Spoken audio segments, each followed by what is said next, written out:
In the next several videos, we're going to cover how to use events to make this lava and water interactive. When the player steps in this lava, we'll create some fire effects, which the player can then put out by jumping in this water. To get started, we're first going to make parts to represent the areas where the player will either get put on fire or have their fire put out. So I'm going to take these parts, quickly get them to the size I want with the scale tool.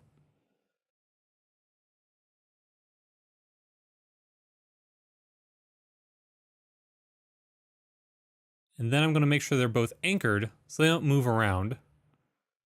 And the properties, I'm going to set can collide to false, just so the player can't walk on them.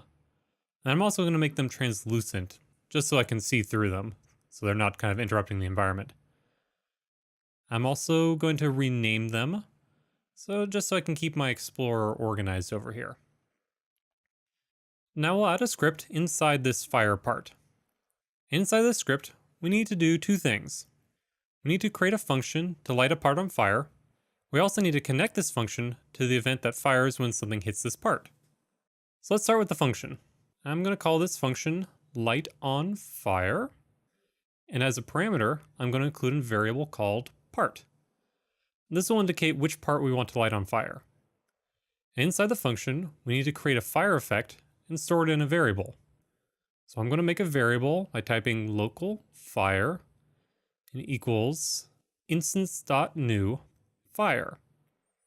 Next, I'm going to set the parent of fire to the part we passed in. This will put the fire effect in the part, and that will make it follow the part around if the part moves around. Now we need to connect this function to an event. Before, when we worked with functions, we simply typed the function name and passed in parameters, and that made the code run. But in this case, we don't know what hits this fire part beforehand, so we need to use an event, specifically the touched event. Let's take a look at how to do this. First, we'll make sure we have a variable for the part that the script is inside of, and I'm just going to call it fire part.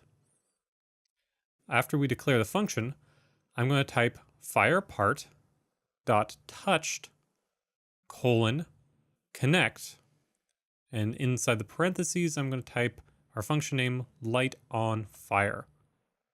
That's very important. Make sure you don't include open and close parentheses after the function name, because when you include the parentheses, that means you want to run the function. In this case, we don't want to run the function right now. Instead, we're just letting the touched event know what function we want it to call when it fires. So if we run our game now, we can see that running over this fire part does indeed light our character on fire.